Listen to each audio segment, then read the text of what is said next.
I wish I had a producer that could insert a drum roll for me because, yes, it's the final bet on it of the NFL season. And I say that because maybe we got a little trick or two up our sleeves for college basketball season. But I am Kelly Stewart, and it is about to be Super Bowl Sunday. Pretty much the day we've all been working so hard for, except for, well, me. Marco D'Angelo, Joe Raineri, welcome in. You guys are not going to like this very much. I don't love much in this Super Bowl. Usually I make a hard stance. I have a big, loud, boisterous opinion. That's just not the case here. So I'm going to need you guys to help me out. Marco, I just love Marco so much. He just sits there and stares sometimes when Joe and I are like prepping for the show. And he just is like, why did I do this to myself?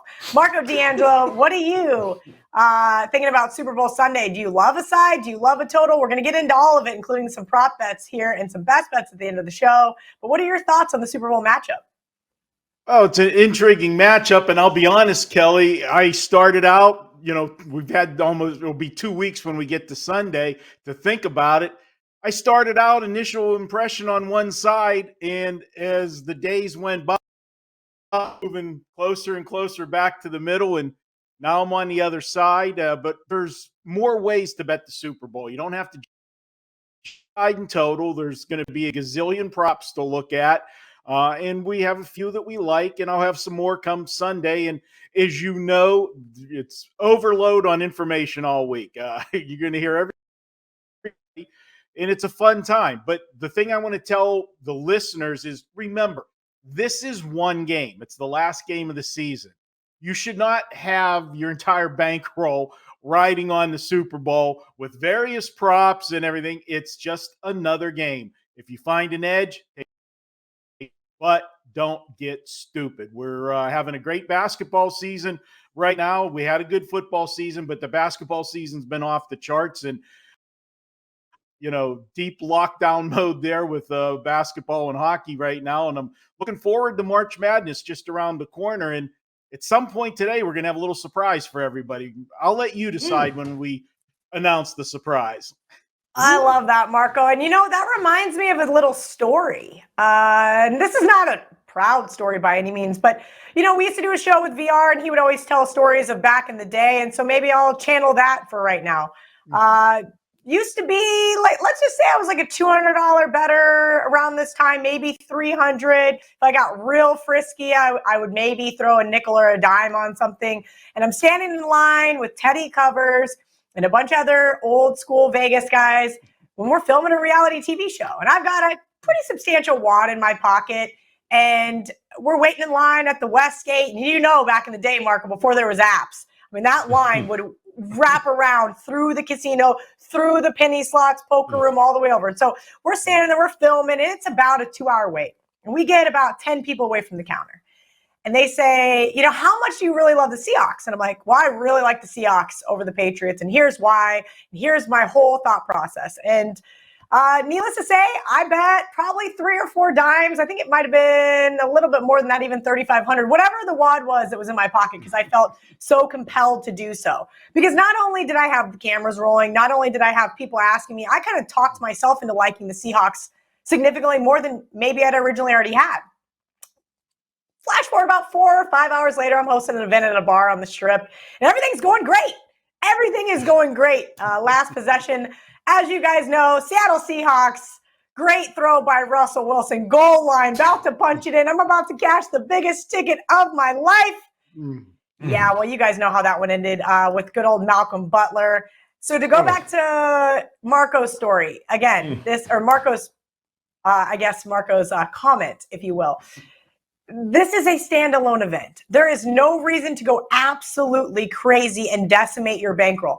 Not only did I spend more money than I made that day at the event I was hosting, not only did I spend more money that day than I probably made all week at the nightclub, it was not a really fun experience for me. And I was pretty sick to my stomach and pretty disappointed in myself, in fact. So just to kind of couple along with what Marco said, you guys, just remember, this is a really fun event. And you can sprinkle your money on all sorts of prop bets, sides, and totals. But please, please, please, for me and my sanity, and I'm reiterating this again for myself as well, don't go crazy just because it's the Super Bowl. Joe Raineri, sorry to be long-winded. Welcome into the show. No. Tell me your thoughts on this weekend. Are you excited? Do you have a lot of bets going on? Or is this just something that you're just like, I'll cheer for Dan's team?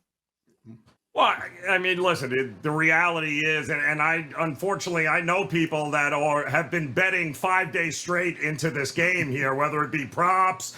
So, I mean, every day they wake up, Marco, and it's like, oh, you know what? I was just thinking this way, like, God bless you, man, because I've like you, Marco, of like, I tried to stay away from it last week altogether, let things settle, let the dust clear. I mean, this game is a point and a half. The books are basically telling us there ain't a whole lot separating these two teams. So to have to feel so strong without being a fan one way or the other could be very profitable, could be very dangerous as well. So tread lightly. That's all. Have a good time. But my goodness, there are people here with 30 bets already, and we're not even close to Saturday yet. So settle down, everyone. I do think there are some angles here in this game that we can exploit.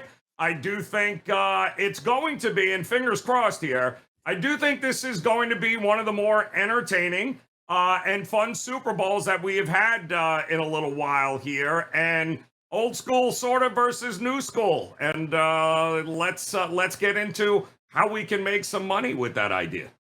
I like that idea, Joe. Right now, I've got the Wager Talk odds screen up. As you guys know, this one opened depending on where you like to shop. Some people had Kansas City as a 1-point favorite, but now pretty much Philadelphia minus 1.5 across the board. There are two shops in Vegas that both have hung twos. Total 51 straight across the board after opening at 50. Marco, I'd love to make a case for the Kansas City Chiefs. Boy, would I ever. But no McCole Hardman. We still don't think Patrick Mahomes with a high ankle sprain is 100%. Of course, Jalen Hurts, is he 100% himself? We just don't know. There's a lot of little question marks that I have now between here and Sunday. But I want to get your opinion on the side because you told me that initially you liked one side and then you flip-flopped. That doesn't sound like you. No, it doesn't. And Kelly, the reason that I did what I did is Sunday night, before the lines come out for the Super Bowl, like all of us do, we set our own number, what we think it's going to be. And my number, I was dead on the total. I put the total at 50.5, but I had Kansas City as a 2-point favorite. And we saw one book here in Vegas did hang Kansas City up the favorite. And oh boy, that didn't last long because it was like between 14 and 18 minutes, this thing went from Kansas City -2 to the other side being as high as -2.5. Philadelphia kept getting all of the first money. And I'm like, wow, okay, what's going on here? And the more you look at it, we're concerned about Patrick Mahomes. Obviously, he got through the Cincinnati game. But that type of injury, Kelly, and this goes back to, my days with the horses and stuff. Soft tissue injuries are tough. And the only thing that heals them is rest. Well, obviously he didn't get rest because he had to play in the AFC Championship game. Did he do more damage? That's something we don't know. Yes, he has 2 weeks to prepare, but this is an injury that generally takes 3 or 4 weeks to heal. So we don't know what his mobility is going to be. Now, the other part of it is we saw that he wasn't scrambling in the Cincinnati game. He did scramble that final drive, got the first down, and then the crucial 15 yards with the penalty tacked on that got them the field goal. But if you watch that game, Mahomes did two things. He either stepped up in the pocket or went to the right. He never went to the left. And that makes it a lot easier when you've got a pass rush coming in. If you contain the quarterback, you know that he's either going to go up the middle or to the one side. And we're not going to even begin to try to compare the Cincinnati Bengals front pressure rush, pass defense, rushing the passer as to Philadelphia's, because Philadelphia is best in the league as far as sacking the quarterback. So that's a big concern. And that's where I started to move around. And then you saw all the early chatter. And the early chatter was Philadelphia had the easiest road of any team to the Super Bowl in recent memory. And you're right, they did. But we can't change that. It wasn't Philadelphia's fault that they knocked Brock Purdy out of the game with, the elbow injury. It was that ferocious pass rush that got to him and just hit him at the right time as his arm was going forward, and he's out of the game. The Giant game, well, we all know and like Philadelphia in the Giant game because we knew the Giants were fraud. The Minnesota victory was more so of Minnesota being bad than the Giants being that good. And once that game jumped out to a 14-0 lead for the Eagles, it was over for the Giants and Daniel Jones. He wasn't going to carry that team back with his arm, and that they became a one-dimensional team, had to abandon the game plan, and Philadelphia took advantage of it. So that was my original thinking of why I wanted to go with Kansas City. And the other thing that it reminded me of, Kelly, is probably before your time, Joe will remember, one of my biggest Super Bowl wagers, and I was still a young pup in this business, but it was the Miami Dolphins when they played the San Francisco 49ers. Dan Marino gets to the Super Bowl in his second year, and, yeah, it's a great story and everything, but he was going against a 49er team, that Bill Walsh offense, prolific. Doesn't that look a lot like Kansas City and Philadelphia, and Jalen Hurts looks like Dan Marino? And it was just an absolute bloodbath. The 49ers rolled in that game. It was good for me. And that was my initial thinking why I liked Kansas City. It reminded me of that. But the more I look at Kansas City here, I think they're going to have problems. And not only do we have, Patrick Mahomes not being as mobile, all the injuries that they've got to the wide receivers. I mean, yeah, he's still got Kelsey. As long as you got that, that's one hell of a weapon. But he needs somebody else to get the ball to. Who's going to be the guy that's going to step up and fill those voids for him? And he's not going to have as much time to do it and scour the field to find those open receivers with this pass rush. So for me, I am leaning towards Philadelphia right now as far as the side goes. But there's some other ways that I have this game that I'm going to look to attack it and make some money. And we'll go through that in a little bit. I love that, Marco. I'm sure producer Dan loves that as well. Joe, since Marco brought up some narratives that fit his side, and I mentioned that I kind of lean the Chiefs, don't really love it and a lot of question marks, but how much do you buy into Super Bowl experience as well as head coach experience? Not that Nick Sirianni has not done an excellent job in Philadelphia, not that Jalen Hurts has not been impressive, but do you think that comes into play here, or is that just a talking point by the guys on TV? So it's intriguing, Cal, because I think we could have, for those of you that are NBA fans, I think we could have had this exact same question and conversation when the Celtics took on the Golden State Warriors last year in the finals, right? The new kids, the young, every statistical advantage in the world. The one thing Golden State had over the Celtics was, experience, having been there and done that. And when things hadn't necessarily gone the Celtics' way, guess who was there to take advantage of it? So I do think that experience is going to matter here. I think it's going to matter a lot in the second half, especially if, and this is the thing that's so intriguing about this game, is that the things that schedule, we all know, both of these teams didn't exactly play murderer's row. And we know that with Philadelphia, but it's also the way Philadelphia won games this year. They won them by destroying people and ripping souls out of chests of teams early on in the first half of games, where the second halves were night and day compared to what you got from Philadelphia in the first half. I mean, you go down this schedule and you look at some of these games and these scores, they barely played in the second half. They certainly weren't as prolific offensively in the second half of these games. Why? Because they boat raced teams early. That's all fine and dandy. But what happens, Cal, in a one-off situation here if things don't necessarily go Philadelphia's way early? What happens if Jalen Hurts, who I believe outside of Brock Purdy, who didn't play until the very end, nobody has had less snaps trailing in a game than Jalen Hurts. And that's a testament. Congratulations to Philadelphia. That means you played one hell of a first half and even first three quarters. But has anybody seen Jalen Hurts in a situation where fourth quarter comes, 7 minutes left in a game, and he's got to come back and win it for it all?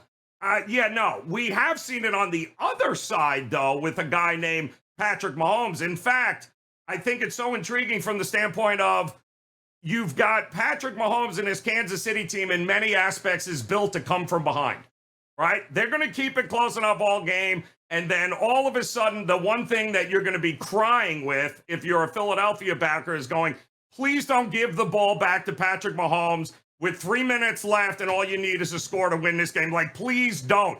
I don't know if anybody's saying that about Jalen Hurts. So I think the situation's going to come down to, can Philadelphia impose their will early and often enough where the game plan and the script run parallel to what they did all year long, right?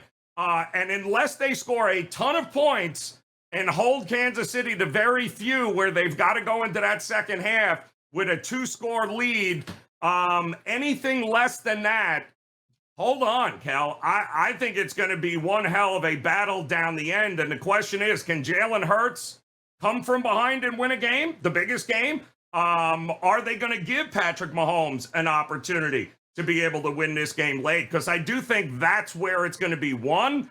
Having said that, I do anticipate points a lot. You know me, Cal. I'm looking at this thing from, all right, knowing what we know about these two teams early and often in games all year long, what's the one thing that we know? Well, we know Patrick Mahomes and company are going to come out. They're going to go in shotgun. They're going to get rid of the ball in under 2.7 seconds. Which is usually the number that it takes before Philadelphia Eagle defenders run quarterbacks over. He's going to get rid of the ball quick. He's going to have success doing it. And I do think Jalen Hurts and the running attack of Philadelphia is going to have a ton of success early in this game as well. Ultimately, I think this is a 14-14, 17-14 kind of game going into the break, Cal. That's now, if I do the math right, that means the scripted portion of this contest, we're going to get way over the 24 and a half points in the first half of this game, which is, I think, where the biggest edge for us is. It's early in this game because both teams have shown they're going to have success here, like them or not. The passing attack for Kansas City, the rushing attack for Philadelphia. It's what do we get in the second half that's going to determine who wins this game, Cal. Oh, well, speaking of script, Marco, Joe didn't read it because he started talking about the total already here. And that's for the next segment. First half. I got a whole thing about the full game, too, but that's only first half. Okay. Yes. So how about this? I'm going to hold you to, because I had to pick a side. I lean the Chiefs. Marco likes the Eagles. Give me a side. I'm going to bet it second half the side. I'm not going to bet it pregame. You're just going to wait. Watch the first half and not even... No, because I'm going to stick total in the first half. But I'm telling you right now, if the Eagles aren't up by more than one score, I am all in on the Kansas City Chiefs to win the second half and win the game outright. Okay, we're going to have to keep an eye on it. You're going to have to stay sober, Joe. You cannot be having too many Viva Seltzers headed into halftime, because last year I just completely forgot it was even halftime. That being said, it's time to take a break. When we come back, we're going to talk about the total.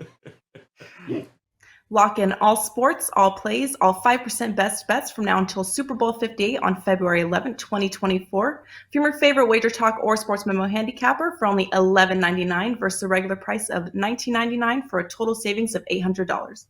This limited time super discount basically is 52 weeks at $23 per week, less than the price of one 4% play, coming out to only $3.29 per day. With the cost of a 30-day all-access priced at $2.99, it is almost like getting 8 30-day all-access passes at no additional cost. As an added bonus, your all-access starts immediately, so the sooner you buy before Super Bowl, the more additional days you get for free. Welcome back to Bet On It. Now it's time to talk about the total in the Super Bowl. Sitting at 51 pretty much across the board on the Wager Talk odds screen. Marco, Joe, I'm going to be really honest with both of you. Man, I really, really, really want to get to the window on the under here. I really, really do. As a complete contrarian asshole that we all know that I love to be, my goodness, would I love to see a, 27-21 final or just something disgusting. But I don't think that's what it's going to be. I think it's going to be a knockout, shootout, drag out type fight. A lot of sharp guys I know are on the over. So I'm going to take some unders, but more in the prop market, which we'll get to later on in the show. Joe, I know you've already spoken about the total in the first half. Give me your thoughts on the game total. Yeah, I think it's going to be another one of these situations. Got my first instinct in this game was under. Watched it open up as soon as that game was over a couple of weeks ago. I saw 49s, 49 and a half, then it went to 50, then it came back down to 49, and now it is steadily increased over the last week or so, and now we're 51. And to tell you the truth, and Marco will talk about this. I think it's still going up, Marco. I think the under money isn't coming in until about an hour before kickoff. I think anybody, and there's really no reason for anybody leaning the under to bet it now, because I still think there's another half a point out there that's going to get pushed up before kickoff. I do think, though, Marco, that money is coming in to the under just before kickoff here, which will give us a much better idea of where this thing is going to land. So I'm leaning the under. I am going to wait until I can see another half a point here. I think at that point, I'm going to go ahead and I'm going under in this one. I like the first half over, but I think adjustments and coaching and those types of things in the reality of the situation, we're going to have a lower scoring second half than we do the first half. So I got no problem waiting just a little bit longer to bet the under in the full game come Sunday. Marco, Joe's expecting some second half adjustments from these defensive coordinators. And I kind of like that angle, actually. Now that I think about it, it might be better to try to find an under in game, if you will, or in the second half. But I need to know your thoughts. Did you get to the window on the total? Are you involved in the total in any capacity whatsoever? No, Kelly, and what Joe says makes a ton of sense, but that's actually opposite the norm. Super Bowls generally start out slow, and you have the second half being higher scoring than the first half because coaches don't want to make that mistake to start a game. They may play a more conservative game. We always like to use the reference, it's like a heavyweight prize fight. You don't come out throwing haymakers in the opening round.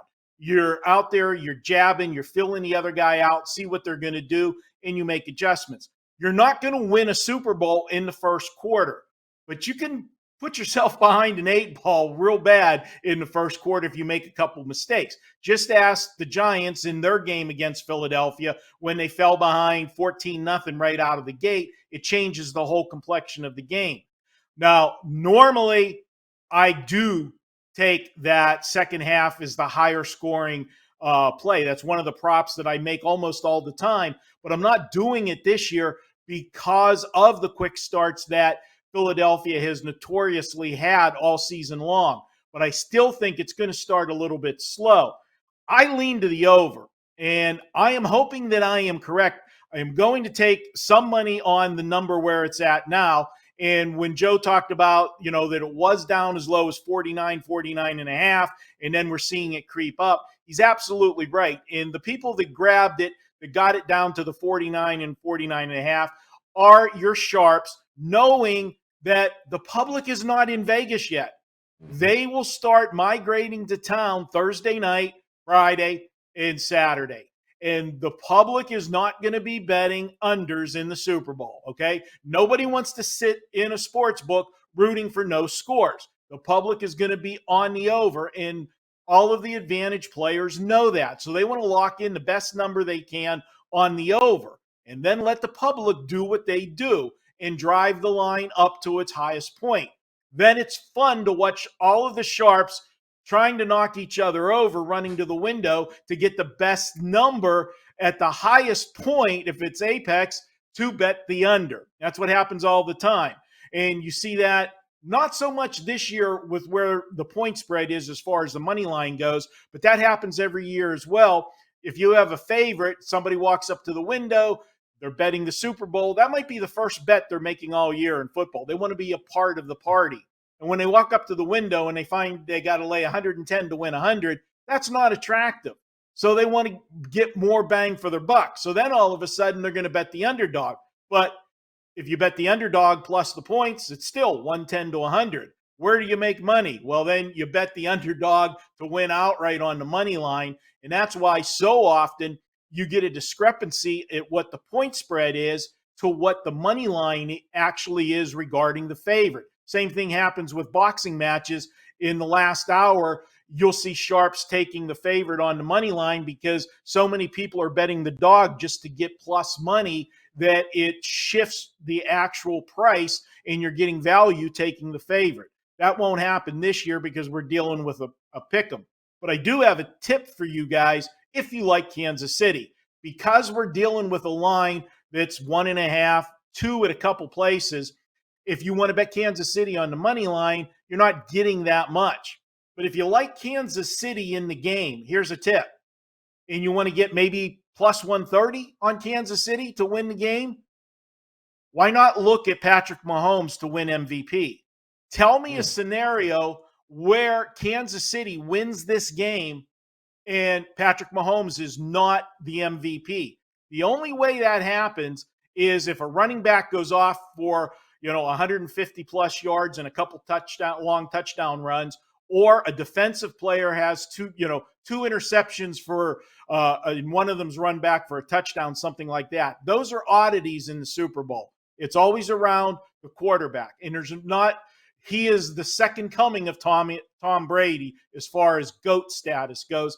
And because of the high ankle sprain, and this is an award that's by vote, not by actual yardage or anything like that, he's going to be the MVP. So I would consider splitting a bet up if you want Kansas City. Make your Kansas City bet, but I'd put half of it on Mahomes as the MVP and get yourself some plus 130 or better on that MVP. Well, what I'm going to do with the total, I got some over now. I am going to hope they start slow like I expect them to do in the first quarter, then jump in live when it ticks down on the over-under and get a sweeter number and hit the over harder in game.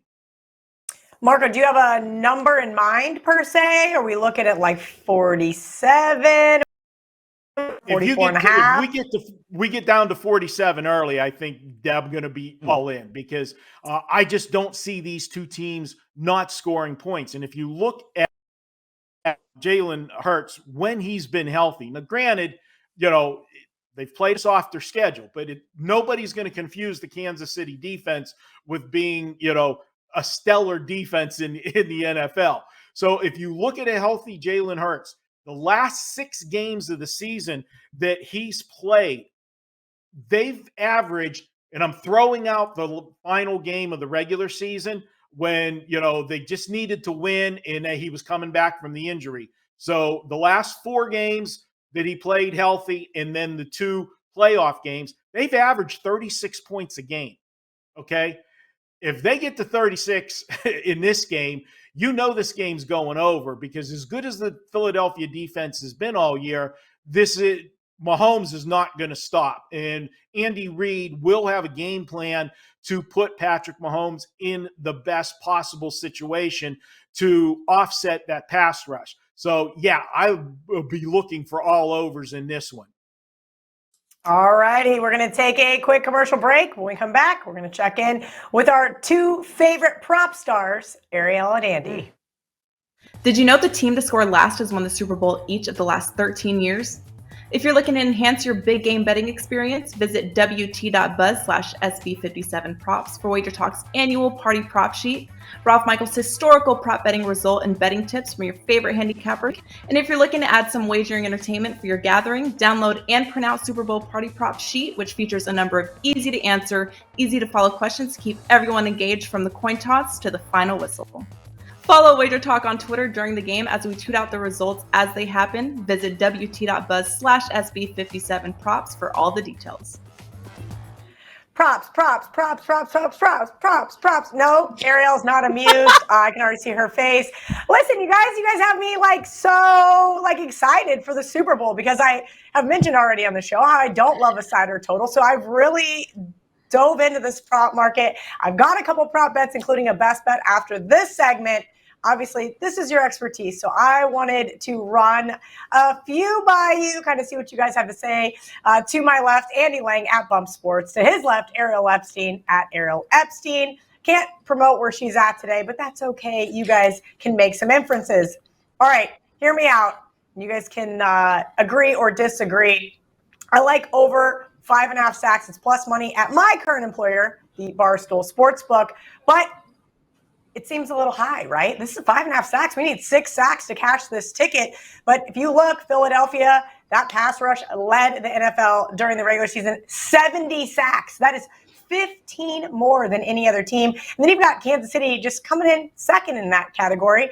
In the AFC Championship game, if you guys remember, Joe Burrow was sacked 5 times. Chris Jones, Frank Clark made it a really long day for him. And while I understand Kansas City doesn't allow a ton of hits to Patrick, I do think this Eagles defensive front will open up a little bit, just a little tiny hole for either Hassan Reddick or Brandon Graham to get to the guy named Patrick Mahomes, the greatest quarterback, well, right now in the NFL. We'll see if he outlives Tom Brady's career or not, and it all begins with Sunday. Andy Lang, do you like my prop bet, or am I kind of square here?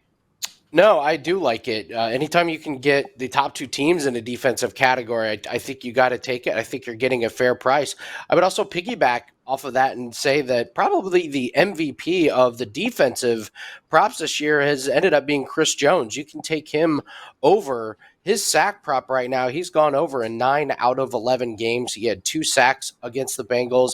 He's dynamite on the defensive line, and you're getting a very fair price of that. So I love your prop to go over the sacks. And if you want to get even more specific, take a look at Chris Jones.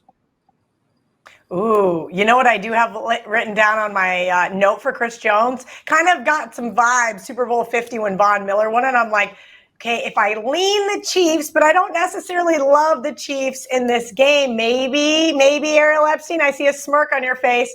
Do you think Chris Jones is worth a little sprinkle at 40-1 to win the MVP? You're taking me back to the Tampa Bay Buccaneers Super Bowl where I had Devin White at 100-1 to win MVP at linebacker, thinking the same thing. Von Miller is going to be the kind of linebacker that Devin White was, except Devin White's quarterback was Tom Brady, the same way that Chris Jones or any of these Kansas City defenders, their quarterback is Patrick Mahomes, who has the storyline lining up for him that he's playing on a bum ankle and fights through it. As long as he doesn't have 2 interceptions, it's hard to think that someone like Mahomes doesn't win it. So I am off of this MVP non-quarterback discussion until I don't have to worry about being annoyed about my 100-1 loss. I mean, in all fairness, Von Miller did have a very broken Peyton Manning that wore a glove in that game. That being said, Andy Lang, I'm going to let you go first. I want your best prop bet for Super Bowl 57. Well, I will say I'm very excited. We have our 5% NFL Super Bowl prop that's up on Wager Talk last weekend in the NFL. We cashed our 20th 5% win of the season. So we're going for number 21. We're on a 20-8 run in those. And I'm going to go with total players to have a rush attempt under 9.5 for my best bet for bet on it. It's a little bit juicy, minus 160, but I think it's worth it. So I'm going down the list of players who I fully expect to have a rush attempt. You're looking at Jalen Hurts, looking at Miles Sanders, Boston Scott, Kenneth Gainwell. That's 4. Then for the Chiefs, we're looking at Patrick Mahomes, Jerick McKinnon, and Isaiah Pacheco. That's 7. So now I'm looking at some of these other players who potentially could get a carry. And the Philadelphia Eagles do not get anybody else involved in the rushing game. They let their stars do all the heavy lifting. Plus, Watkins had a couple of carries, but I don't think they mess around in the Super Bowl and get too cute with that. And for the Kansas City Chiefs, McCole Hardman is out. So now we're looking at maybe a Sky Moore. There's talk about Clyde Edwards-Helaire got taken off the injured reserve. Maybe he plays. I don't think so. I think that was a transactional thing with Mecole Hardman going on the IR and them taking Clyde Edwards-Helaire out. So we're left with maybe a Ronald Jones. The only other guy for the Eagles that's had a carry, Gardner Minshew, but he came in to kneel at the end of the game. So I got 7 guarantees that are going to get a carry, and I'm trying to find 3 more in where the over would cash, and I just can't get there. So I really like this at minus 160. Number of players with a rush attempt under 9.5. Yeah, that does seem a little bit excessive. I would have to agree with you there. Little chalky for my taste. Ariel Epstein, you know how I like to roll. Do you have a plus money prop bet for me? I've got a plus money one, which is very interesting. I'll give you that first, and then I'll give you my actual best bet. In plus money, you can get a plus 115 for the Kansas City Chiefs to not convert on a fourth down conversion. That is because the Kansas City Chiefs, they have the second least fourth downs in the NFL this year, which means that they're converting really the second least amount in the league. It also drops off fourth down conversions by 20% when the Chiefs are on the road as opposed to at home. For the Chiefs to not have a fourth down conversion, it just makes sense. There's not usually a lot of attempts for that anyway. It's just under 1 per game, 0.7 to be exact. Plus 115, no fourth down conversion for the Chiefs. My best bet is on the Eagles side. Unders in the Super Bowl is where the money is going to be at because everybody's going to want to bet overs, especially in props. I like the under 5.5 receptions for the Eagles tight end Dallas Goedert. I absolutely love that every time I give this out, everyone goes, "What? Really? Under Goedert?" Yeah, he's only had 6 or more receptions this year 4 times. In fact, the Chiefs allow an average of just over 4 receptions a game to tight ends. In the last 5 games, not one tight end has had 6 or more receptions against Kansas City. Under 5.5 receptions for Dallas Goedert, Kel. I love it. I love it. I am going to be absolutely inundated with prop bets come Sunday morning since I don't have an opinion on the side of total, but it's going to make this game a lot more interesting. I can't believe you don't have an opinion. Oh, that's so rare. Listen, I can formulate one. Of course I can. I just don't see getting to the window. Why can't I just tease the Chiefs? Why? Why can't I just break my own teaser rules and tease the Chiefs? I know. The comment section is going to go wild now. Last show with Ariel and Andy. Thank you guys so much for not only introducing me, but the rest of our audience to the prop market. You guys absolutely crushed it. At Ariel Epstein, at Bump Sports for Andy Lang. Thank you guys. And we're going to take a quick commercial break. When we come back, it's time for Best Bets. Lock in all sports, all plays, all 5% best bets from now until Super Bowl 58 on February 11, 2024. From your favorite Wager Talk or Sports Memo handicapper for only $11.99 versus a regular price of $19.99 for a total savings of $800. This limited time super discount basically is 52 weeks at $23 per week, less than the price of one 4% play, coming out to only $3.29 per day. With the cost of a 30-day all-access priced at $2.99, it is almost like getting 8 30-day all-access passes at no additional cost. As an added bonus, your all-access starts immediately, so the sooner you buy before Super Bowl, the more additional days you get for free. Normally right here, I'd be giving out my best bet, but now my wheels are spinning after that prop segment. And I'm really excited for some of the prop bets that I have in pocket for Sunday. So I got to kick it back to Marco and Joe and see what they've got in pocket as far as prop bets. Marco, do you have a prop bet that you really like for Sunday? Yeah, I jumped on this one right away, Kelly, and it is a field goal prop. And I'm going first half. I'm going to sound like Joe. I'm making a first half wager. Yes! What's going on here? He finally got me over there, you know. And what I'm doing is I'm taking over 1.5 field goals in the first half. And here's my thought process on that. As I said, I think that the coaches are going to be a little bit more conservative in the first half. One, you've got a team and a head coach for Philadelphia, hasn't been here before. Now, he's one of the guys that's new school. He likes to go on 4th and 3 or 4th and 2 because the math guys say it's the right thing to do. It's not the right thing to do in the Super Bowl when the score's 0-0, okay? And I think that when we're in one of those positions where during the regular season he might have been going for it, we're going to put points on the board early. So that's one reason I like field goals in the first half. The other reason is I'm looking at Kansas City. There's going to be some spots where how many times Mahomes would convert a 3rd and 7 or a 3rd and 8, keep a drive alive. He's not faced a pass rush like Philadelphia's. and we don't know about that ankle. So some of those conversions that are going to keep drives alive might not keep those drives alive early. They might be settling for, 4th and 6. Let's go ahead and kick the field goal, get the points on the board. I only need 2 field goals. Just each team get me 1 in the first half. These drives are going to, somewhere along the line, are going to get stalled. I like over 1.5 field goals for a solid prop. Speaking of not reading the script, apparently Marco didn't read Slack today. Joe, what is your best prop bet for Sunday? Yes, I am. They're kind of correlated here because they're under the same umbrella here. I'm going to look at the punt prop. The number was 7.5. I think it's down to 7 now, but I don't think we're getting 7 punts in this game. Mostly because I can't think of 2 coaches who have absolutely no interest in punting the ball than these 2. And also, both teams, in fact, Kansas City, both teams average just about 3 punts a game all season long. I don't think we're going to get any extra punting happening in this game, despite some of the Philadelphia Eagles fan base thinking this is the 85 Bears on the field. So I do think that punts under are coming, and I also think will a successful 2-point conversion happen in this game? I think the answer is yes. I think it hasn't happened. I think 5 of the last 6, but I think it's absolutely in play. Both of those are in play based upon the attitudes and who we have offensively calling the shots there between Mahomes and, of course, this Philadelphia running team. You tell me why anybody would avoid trying to go for a 2-point conversion in this game. So those are the 2 together, under and punts, and yes to a successful 2-point conversion. All right, a couple other little added sprinkles, if you will, for my Sunday viewing pleasure. As I mentioned previously, and let's just start the show. Have a lot of fun, guys, but just remember to manage your bankroll correctly. You can have 30 prop bets for all I care, as long as it's within that, a little elusive percentage and or hard number that you would not normally not bet on an average Sunday.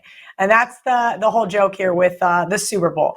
If this was just a regular Sunday morning game in Philadelphia, probably wouldn't be getting involved. That being said, I do have a best bet. If Dan wants to roll that graphic, I'll get right into it.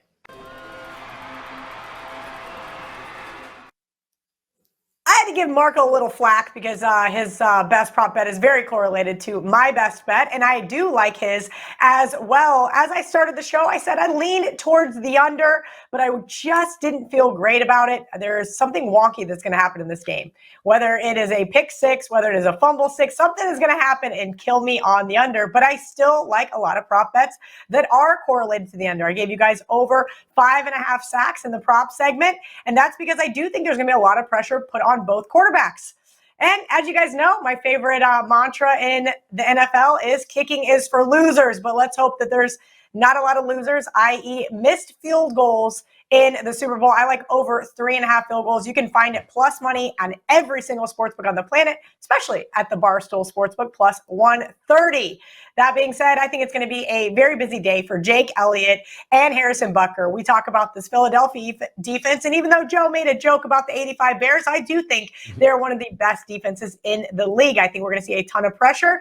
And as Marco alluded to, I think we're going to see these coaches in particularly the first half. They are going to have to go out, put some points on the board, and that ultimately means settling for field goals. Give me the over 3.5 field goals on Sunday.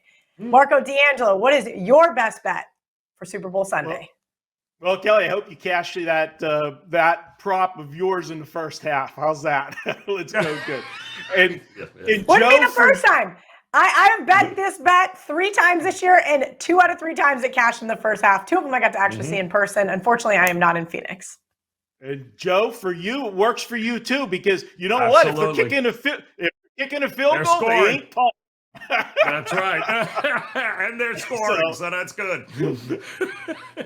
It works well. Kelly, before I give my best bet, I think we ought to say that little surprise that we had been saving, because we know once we get done saying the best bets, it's like, me when Lori's talking to me and I'm watching a game. They don't hear anything, okay? So we we might as well tell them now before I give them the best bet. Do you want to have the honors? Go ahead. I mean, I can have the honors. Our good friend Ralph Michaels called me yesterday and said, Kelly, a couple of years ago, before the world shut down, we were supposed to do a March Madness edition of Bet On It live from a sports book in Las Vegas. Obviously, that didn't work out too well for us, but ever since then, we've all been remote home studios for everybody. So why not do a March Madness version of Bet On It? But we are going to start a little bit earlier than even March. We're going to start next Friday. We're going to lock down a time, and we're going to hopefully have about 24 hours for it to live. Give you guys some college basketball winners, talk a little bit about the futures market, maybe even a little TNA from our good friend Ralph Michaels.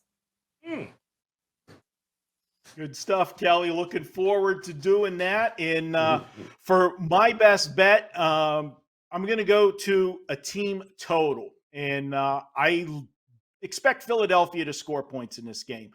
I like them. That offense has been outstanding all year. Told you when Jalen Hurts has been healthy, nobody's really been able to stop them. The only teams that have stopped them really have been Philadelphia stopping themselves. 2 of their losses this year, they had 4 turnovers in those games. One of them was the Monday night game against Washington, and the other was against Dallas, and that's also a game Gardner Minshew was in. So in the other game, the Chicago game, not Chicago, that's when Hurts got hurt. The game after that, I forget who they played, but Minshew was in it. Oh, the Saints. Those are the only times that the offense really wasn't rolling. And we've talked about Kansas City several times this year. They're always in games that seem to be high scoring. They're going to score points and force teams to keep scoring. And what we've seen with Philadelphia the last 2 weeks, they've done nothing basically in the second half because they haven't had to. This is a team that back-to-back weeks in the playoffs have run the football 44 times in both of those games. Why? Because they had big leads and the other team posed no threat of coming back. You had a Daniel Jones-led New York Giants team, and you had no quarterback for San Francisco last week. And they still put 30-plus up, 31 and 38 in those 2 games. They're going to score, but they're going to have to keep scoring this week because the team on the other side is Kansas City. And as long as Patrick Mahomes can stand up, that offense is dangerous, and they will have to match scores. So with that said, I'm looking at an over-under of 25.5 on the team total for Philadelphia. I just don't see any way that they don't get up and over 27 points in this game. That's my best bet for the show. We're going to take Philadelphia team total over 25.5. I like it. Marco's going with a team total. I have a prop bet. Man, does Bet On It look different than normal? Joe, I have a feeling your best bet is going to be more of the same.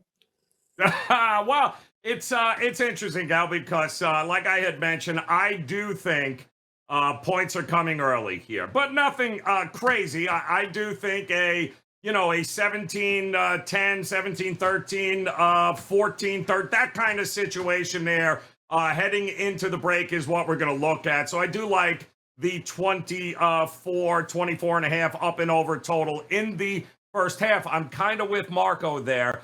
And the reality is I am looking for an opportunity to hop in because Philadelphia has been pure money, made us a lot of money this year backing them first halves. Why? Because the success that they have had has been out of control early boat racing teams. But if they are down going into that second half, and I'll say it again, out of 47 quarterbacks this year with at least 100 or more pass attempts, Jalen Hurts is 45th when it comes to throwing passes in the second half of game, being down. This is uncharted territory for Philadelphia if they are losing in the second half. And to tell you the truth, just like backing Steph Curry last year, I got the best player on the court. I got the best player on the field, plays for the Kansas City Chiefs. I think Kansas City in the second half, if they smell blood, I think Mahomes puts the game away. But I'm not betting it previous. I'm going to wait until in-game and find a pretty good opportunity, hopefully in the first half, where Philadelphia does its thing, early scores, and we can get them at a better number. Ultimately, when you put it all together, I'm going to go with the same game teaser. I'm going to take the Kansas City Chiefs up to 7.5. And I'm sorry, I mean, they may score some points, and I'm hopefully going to score them a lot in the first half. But I am going to back that with the full game under 57 altogether. So I'll take the Chiefs over a touchdown, and I'll take the under 57 with a same game 6-point teaser. Oh boy. Now my brain knows that is not how you're supposed to do things, Joe, but I just got done telling Ariel and Andy how I really, really, really just wish I could tease the Chiefs. I do think this is going to be a touchdown game one way or another. Whoo, now my hamster wheel is really spinning. Marco, I know you love the recap, but I don't see the point of having a recap. We have a shorter show. You guys just need to watch the whole damn thing. We're coming back for March Madness. And damn it, don't be lazy. There's no reason for a recap. I want to X that whole thing. Plus, I got another show to do at 4 Eastern, so we're getting out of here for our last NFL show of the year.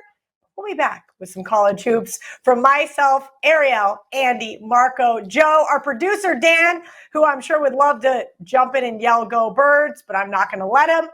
Thank you guys for hanging out with us every single Wednesday. Until next Friday, let's bet on it.